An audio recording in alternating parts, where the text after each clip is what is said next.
Arts council نوآموز مصوروں کی paintings کی نمائش کروا رہی ہے۔ میں نے بھی اپنا نام دیا تھا اور پتہ ہے میرا سلیکشن بھی ہو گیا ہے۔ 17 دسمبر سے 3 دن کی نمائش ہے، آپ آئیں گے نا؟ جوش میں بولتے اس نے آخری جملہ عاجزی سے ادا کیا تھا۔ تم جانتی ہو کہ بھیڑ بھاڑ والی جگہوں پر جانا مجھے پسند نہیں ہے، مگر تھوڑی دیر کا تو آ سکتے ہیں نا؟ بابا جان، یہ میری پہلی ایگزیبیشن ہے اور اسی بہانے سے آپ میری پینٹنگز بھی دیکھ لیں گے۔ جانتے ہیں اس بار میں نے اسٹل لائف اور لینڈسکیپنگ کے علاوہ سی اسکیپس بھی بنائے ہیں، اور کیلیگرافی تو میں نے پہلی بار ہی کی ہے۔ پچھلے مہینے میں نے اتنے سارے نئے کینوس بنا لیے ہیں اور آپ نے ابھی تک کوئی بھی نہیں دیکھا۔ اگر دکھانا مقصود ہے تو آج ایک نشست تمہارے کمرے میں رکھ لیتے ہیں، لیکن میں ایگزیبیشن میں نہیں آ پاؤں گا۔ آرمی لائف کے دوران بھی پرہجوم جگہوں پر جانا مجھے پسند نہیں تھا، اور اب تو میں ریٹائرڈ لائف گزارتے گھر تک محدود ہو گیا ہوں۔ اینی وے، بیسٹ آف لک۔ وہ اپنی بات کہہ کر اٹھے اور اندر چلے گئے۔ ملیحہ کی آنکھوں میں کچھ چبھنے لگا تھا۔ ایسے میں اپنے ہاتھ کی پشت پر نور الہدیٰ کے مہربان ہاتھ کے لمس کو محسوس کر کے اسے لگا وہ رو پڑے گی، اور وہ رونا نہیں چاہتی تھی، اس لیے ان کی طرف دیکھے بغیر اٹھ کر اپنے کمرے میں آ گئی۔ آپ کو اسے منع نہیں کرنا چاہیے تھا۔ وہ کچھ دیر بعد فریش ہو کر نور الہدیٰ کی تلاش میں باہر جانے کے لیے لاؤنج میں آئی تو اسٹڈی سے آتی ان کی آواز سن کر رک گئی۔ مجھے کیا کرنا چاہیے تھا اور کیا نہیں، میں اچھی طرح جانتا ہوں۔ ملیحہ نے اسٹڈی میں جھانک کر دیکھا۔ بابا جان ٹیبل کے دوسری طرف کرسی پر بیٹھے تھے اور نور الہدیٰ ٹیبل کے سامنے کھڑے ان سے الجھ رہے تھے۔ آپ کو اندازہ ہے بابا جان، آپ نے ملیحہ کو کس قدر ہرٹ کیا ہے؟ وہ اچانک ہی کتنی چپ سی ہو گئی تھی۔ آپ کو تھوڑا سا تو خیال کرنا چاہیے، وہ بہت حساس طبیعت کی لڑکی ہے۔ بابا جان کو ان کا جرح کرنا اچھا نہیں لگا تھا۔ وہ قدرے سخت لہجے میں بولے، تم ملیحہ کے معاملے میں کچھ زیادہ ہی حساسیت کا مظاہرہ کر رہے ہو نور الہدیٰ، ورنہ ملیحہ تو اتنی حساس نہیں ہے۔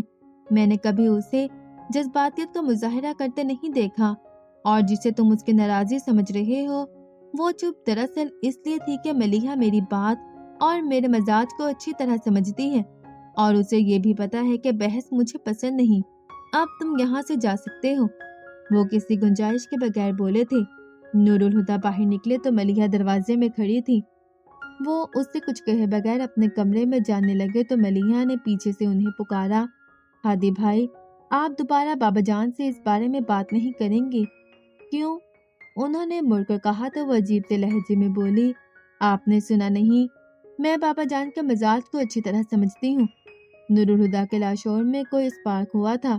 وہ 2 قدم اس کے قریب آ کر بولے، بابا جان تم سے بہت پیار کرتے ہیں، مگر پرواہ نہیں کرتے۔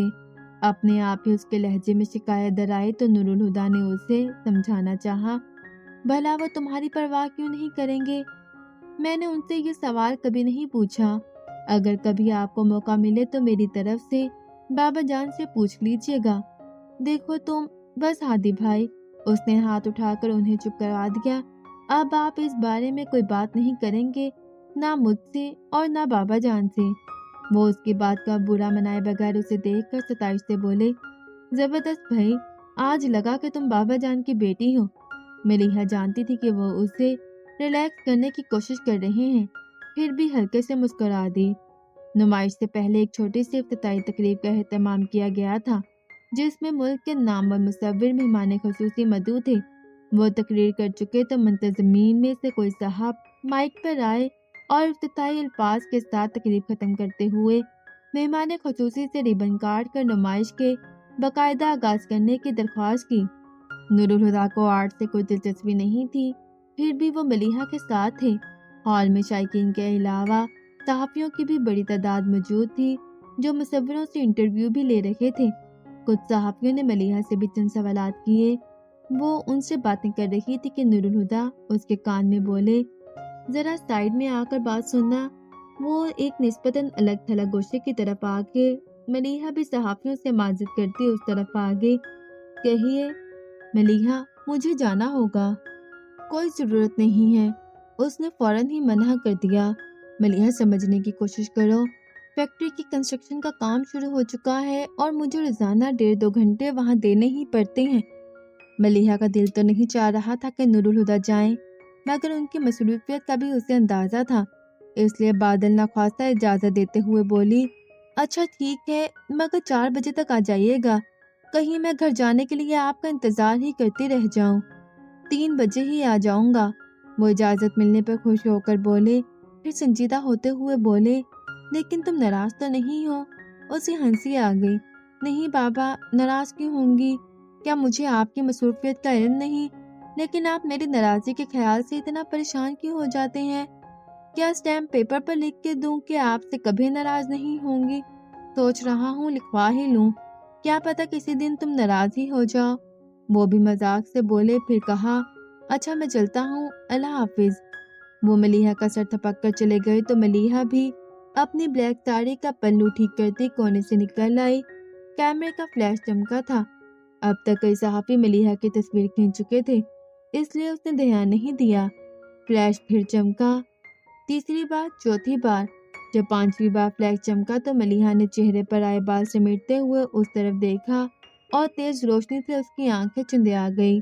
روشنی کے بادل چھٹے تو ملیحہ وجدان کو اپنے سامنے دیکھ کر حیران رہ گئی۔ وجدان کیمرے کا اسٹریپ گلے میں ڈال کر اس کے پاس آ گیا۔ السلام علیکم۔ وعلیکم السلام، کیسی ہیں؟ ٹھیک ہوں۔ وہ کہہ کر چپ ہو گئی تو وجدان کہنے لگا، اخلاقاً تو آپ کو بھی میرا احوال دریافت کرنا چاہیے، پر چھوڑیے، ان رسمی باتوں میں کیا رکھا ہے، صحیح کہہ رہے ہیں۔ وہ شرمندہ ہوئے بغیر بولی۔ وہ محظوظ ہو کر ہنستا اس کے پیچھے دیوار پر لگی تصویر کو دیکھنے لگا۔ ملیحہ، اس نے پہلی بار ملیحہ کو اس کے نام سے پکارا تھا۔ جی، وہ سحر زدہ سی اس کی چوڑی پشت کو دیکھ کر بولی۔ وجدان نے پلٹ کر اس سے پوچھا، یہ تصویر آپ نے بنائی ہے؟ ملیحہ نے ایک نظر اس پینٹنگ کو دیکھا اور کہا، ہاں، پھر پوچھنے لگی، کیسی ہے؟ اس کے پوچھنے پر وجدان غور سے اس پینٹنگ کو دیکھنے لگا۔ پینٹنگ کیا تھی؟ لگتا تھا اس 3 فٹ لمبے اور 1.5 فٹ چوڑے فریم میں درد کی اذیتناک کیفیت منجمد ہو کر رہ گئی تھی۔ خشک زمین پر ابھری لکیریں اس کی پیاس کی گواہ تھیں اور ایک سوکھا درخت جس کی خوب پھیلی بنجر شاخوں پر کوئی خشک پتا تک نہیں تھا، مردہ زمین کے سینوں پر یوں گڑا تھا جیسے خود اپنے ہی حال پر نوحہ کنا ہو۔ دور تک پھیلا نیلا آسمان ایک دم صاف تھا جس پر سورج پیلے رنگ کے تھال کی مانند دہک رہا تھا۔ تحت نگاہ پھیلی اس منظر کی ویرانی کو اور بھی گہرا کر رہا تھا۔ وہ اکلوتا ذی روح جو اس سوکھے درخت کی چھاؤں میں بیٹھا تھا، اس کے سیاہ کپڑوں پر مسافتوں کی گرد جمی تھی، سر کے بال لبے اور گردآلود بے ترتیب داڑھی جھاڑ کی مانند لگ رہی تھی۔ اس کا ایک ہاتھ زمین پر بچھی ٹانگ کی ران پر تھا، جبکہ دوسرا موڑ کر کھڑی کی ہوئی ٹانگ کے گھٹنے پر، سر پیچھے تنے سے ٹکا کر آنکھیں بند کیے، وہ تپتی زمین پر اتنے سکون سے بیٹھا تھا جیسے صدیوں سے اسی حال میں ہو اور صدیاں اسی عالم میں گزار دے گا۔ اس کے چہرے کے مبہم نقوش سے کرب و اذیت کی عجیب سی کیفیت جھلک رہی تھی۔ ایک گہرا سانس بھر کر وجدان نے خود کو نامعلوم کیفیت سے آزاد کرتے ہوئے تصویر کا کیپشن پڑھا، عشق آتش۔ ایک سرد لہر وجدان نے اپنے وجود میں اٹھتی محسوس کی۔ عشق کا یہ چہرہ اس کے لاشعور کو خوفزدہ کر گیا تھا۔ پینٹنگ تو اچھی ہے، لیکن آپ نے عشق کو اتنے دردناک انداز میں کیوں پینٹ کیا ہے؟ اس نے آخر پوچھ ہی لیا۔ پتہ نہیں کیوں، لیکن اس پینٹنگ کو دیکھ کر وجدان کے دل و دماغ لرز گئے تھے۔ عشق اول و آخر درد ہے، درد ہی کیوں؟ ملیحہ کے جواب پر وجدان نے کہا، کسی کو چاہنے کا احساس زندگی کو روشنی سے بھر دیتا ہے، جس کے ہر رنگ میں نئی امید چھپی رہتی ہے، اور جہاں امید ہو وہاں درد کا کیا کام؟ ملیحہ اسے دیکھ رہی تھی۔ وہ چپ ہوا تو نرم سی مسکراہٹ کے ساتھ کہنے لگی، وہ محبت ہے وجدان، جس کی روشنی سے امید کے رنگ پھوٹتے ہیں۔ عشق محبت کی انتہا ہے جس کی جستجو ہر کوئی نہیں کر سکتا۔ یہ وہ آگ ہے جو ہر بھٹی میں سلگائی نہیں جاتی۔ عشق حاصل نہیں، لا حاصل کا جنون ہے، خواہش نہ تمام ہے۔ عشق کا جنم ہی جدائی کی کوکھ سے ہوتا ہے، اور بھلا جدائی راحت دے سکتی ہے؟ جدائی تو درد دیتی ہے، اور جب یہ درد لہو بن کر جسم میں بہتا ہے تو پھر کوئی امید باقی نہیں رہتی۔ عشق وہ آگ ہے جو جلائے تو راکھ نہیں کرتا، فنا کر دیتا ہے۔ وجدان اس کی آواز میں کہیں کھوسا گیا تھا۔ اس کے لہجے میں آئی تپش کو محسوس کر کے چونکا۔ آپ ٹھیک تو ہیں؟ ملیحہ نے اسے دیکھا اور رخ پھیر لیا۔ میں نے کبھی آپ کو ڈسٹرب کرنا نہیں چاہا۔ کچھ دیر بعد ملیحہ نے اس کی تھکی تھکی سی آواز سنی تو اس کی طرف دیکھا۔ وہ سر کو جھکائے دھیمے سے بول رہا تھا، پر لگتا ہے اب میں آپ کو ڈسٹرب کرنے لگا ہوں۔ اگر ایسا ہے تو بس ایک بار کہہ دیں، میں دوبارہ کبھی آپ کے سامنے آنے کی جرات نہیں کروں گا۔ پھر وہ ذرا سا ہنسا۔ میں نے یوں بھی آپ سے ملنے کے لیے کبھی کوئی شعوری کوشش نہیں کی۔ میں نے سوچا بھی نہیں تھا کہ آپ آفاق کی کزن ہو سکتی ہیں، اور آج بھی آفاق اور ساجد زبردستی مجھے ساتھ لے آئے تھے، اور آپ کو دیکھنے سے پہلے مجھے گمان بھی نہیں تھا کہ آپ مجھے یہاں مل جائیں گی۔ آفاق بھائی یہاں؟ حیران ہو کر اس نے آس پاس دیکھا، مگر فوراً ہی وجدان کی آواز پر اس کی طرف متوجہ ہو گئی۔ مگر آپ کا انتظار میں نے ہر روز کیا، وہیں لائبریری کی سیڑھیوں پر۔ میں ہر صبح دعا کرتا کہ آج میرا انتظار ختم ہو جائے، اور ہر شام سوچتا کہ آپ کا انتظار زندگی کی آخری سانس تک کروں گا۔ لیکن اگر آپ کو گوارا نہیں تو وعدہ کرتا ہوں کبھی ان راستوں پر پاؤں نہیں رکھوں گا جن پر آپ کو گزرنا ہوگا، اور سرے راہ ملاقات بھی ہوئی تو آپ کا راستہ نہیں روکوں گا۔ وہ منتظر نگاہوں سے اسے دیکھنے لگا۔ ملیحہ نے نگاہ چرا کر رخ پھیر لیا۔ وجدان کو اچانک ہی شدید تھکن کا احساس ہوا تھا۔ وہ بوجھل سے انداز میں پلٹا اور جانے لگا۔ آپ ایک بار اور لائبریری جا سکتے ہیں؟ وجدان ٹھٹک کر رکا اور پھر ایڑی کے بل گھوم گیا۔ وہ اب بھی رخ موڑے فرش پر لگے ٹائلوں کو دیکھ رہی تھی۔ وجدان کو اپنی سماعتوں پر شبہ سا ہوا۔ کیا کہا آپ نے؟ ملیحہ نے اسے دیکھا اور زیر لب مسکراہٹ کے ساتھ بولی، کل صبح 10 بجے۔ اور وہ نہال ہو گیا۔ میں سارا دن آپ کا انتظار کروں گا، آپ کو جب وقت ملے آ جائیے گا۔ اس کی آنکھوں سے جھلکتے والہا پن سے سرپٹا کر ملیحہ نے چہرہ موڑتے کونسل کے ملازمین کے یونیفارم پہنے ایک شخص کو اشارے سے پاس بلا کر پینٹنگ اتارنے کو کہا۔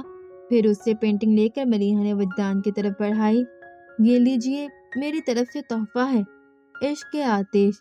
ملیحہ کے ہاتھ سے پینٹنگ پکڑتے وجدان نے معنی خیزی سے کہا تو وہ حیا سے سرخ ہوتی اس کے سامنے سے ہٹ گئی۔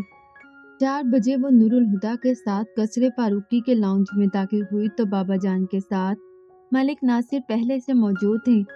نور الہدیٰ کو شطرنج کھیلنے کا تو کوئی شوق نہیں تھا، مگر دیکھنے کا ضرور شوق تھا۔ وہ وہیں بیٹھ کر ان دونوں کو شطرنج کھیلتے دیکھنے لگے۔ ملیحہ البتہ سلام دعا کے بعد جلدی اٹھ گئی تھی۔ اپنے کمرے میں آ کر اس نے کپڑے بھی تبدیل نہیں کیے۔ کھلے بالوں کو جوڑے کی شکل میں لپیٹ کر ننگے پاؤں کمرے میں چکر کاٹتے وہ ملک ناصر کے جانے کا انتظار کر رہی تھی۔ حالانکہ وہ جانتی تھی کہ انتظار فضول ہے۔ ملک انکل رات کے کھانے کے بعد ہی جائیں گے، پھر بھی وہ ٹہلتی رہی۔ شام ڈھل چکی تھی جب ملیحہ کے کمرے کے دروازے پر دستک ہوئی۔ دروازہ کھلا ہے، اس نے کہا۔ پھر بہادر کو آتے دیکھ کر وہ بیڈ پر اٹھ بیٹھی۔ بی بی صاحب، کھانا لگ گیا ہے، مجھے بھوک نہیں، اس نے کہا اور پوچھا، اچھا سنو، ملک انکل چلے گئے ہیں یا ابھی بیٹھے ہیں؟ چلے کہاں جائیں گے جی، ابھی تو بیٹھے ہیں، کھانا کھائیں گے پھر چائے پی کر جائیں گے۔ ویسے ایک بات بتائیں بی بی صاحب، یہ ملک صاحب بالکل ہی ویلے ہیں۔ وہ ہنس پڑی، پھر ہنسی روک کر سنجیدگی سے بولی، زیادہ باتیں بنانے کی ضرورت نہیں ہے، جاؤ اپنا کام کرو۔ وہ جانے لگا تو ملیحہ نے اسے روک کر کہا، اور سنو، جب انکل چلے جائیں تو مجھے بتا دینا۔ وہ سر ہلا کر چلا گیا۔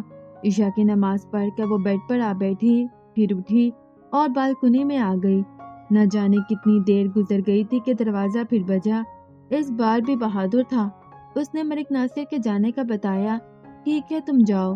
اسے بھیج کر ملیحہ باتھ روم میں گئی، منہ پر پانی کے چینٹے مار کر کمرے میں آئی، بالوں کو سلجھا کر کلپ کیا اور کمرے سے باہر آ گئی۔ بابا جان کے کمرے کے دروازے کی نوب پر ہاتھ رکھے وہ ایک پل کو ہچکچائے، پھر دوسرے ہی پل خود کو مضبوط کرتے اس نے دروازہ کھولا اور کمرے میں آ گئی۔ بابا جان آتش دان کے سامنے رکھی روکن چیئر پر آنکھیں بند کیے نیم دراز تھے۔ ملیحہ جانتی تھی وہ سو نہیں رہے، یہ ان کی عادت تھی۔ وہ جب بھی کسی گہری سوچ میں ہوتے تو یوں ہی آنکھیں بند کر کے روکن چیئر پر نیم دراز ہو جاتے۔ ملیحہ ان کے سامنے کشن پر بیٹھ گئی۔ بابا جان اپنے ہاتھ پر ملیحہ کے ہاتھ کا لمس اور پھر اس کی آواز سن کر بابا جان نے آنکھیں کھول کر اسے دیکھا، پھر پوچھا، کیا بات ہے؟ بابا جان، میں آپ سے ایک بات کرنا چاہتی تھی۔ وہ اٹک کر بولی۔ بابا جان نے خوشگواری سے کہا، کمال ہے، میں بھی کچھ دنوں سے ایک بات تم سے کرنا چاہ رہا ہوں، پر سمجھ نہیں پاتا کیسے کہوں۔ ایسی کیا بات ہے؟ اس نے پوچھا۔ نہیں، بابا جان بولے، بات کرنے کی ہمت پہلے تم نے کی ہے، اس لیے پہلے تم بتاؤ کیا کہنا چاہتی ہو۔ وہ سوچ کر آئی تھی ہر حال میں ان سے بات کر کے رہے گی، پر اب گڑبڑا گئی۔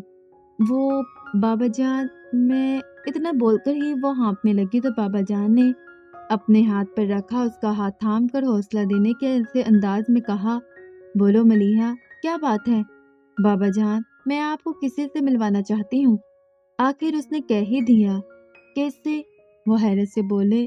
توقف کے بعد اس نے کہا، وجدان مصطفیٰ سے۔ بولنے کے ساتھ ہی اس نے اپنے جھکے ہوئے سر کو کچھ اور جھکا لیا۔ بابا جان کے پیشانی پر سلوٹیں ابھر آئی تھی۔ یہ وجدان مصطفیٰ کون ہے اور تم اسے کیسے جانتی ہو؟ میں اسے لائبریری میں ملی تھی۔ ملیحہ کی جھکی پلکیں، رکا رکا انداز، بابا جان نے بہت کچھ اخذ کر لیا تھا۔ غیر محسوس انداز میں ملیحہ کا ہاتھ چھوڑتے ہوئے وہ پتھریلے لہجے میں بولے، مجھے اس سے کیوں ملوانا چاہتی ہو؟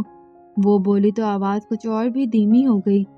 بابا جان، میں اس سے، مگر ہزار کوشش کے بعد بھی محبت کا لفظ شرم نے زبان پر آنے نہیں دیا تو جملہ ہی بدلتے ہوئے کہا، وہ مجھ سے شادی کرنا چاہتا ہے، اور آنکھیں نیچے ان کے رد عمل کا انتظار کرنے لگی۔ پھر ملیحہ نے ان کی آواز سنی، جاؤ، جا کر سو جاؤ۔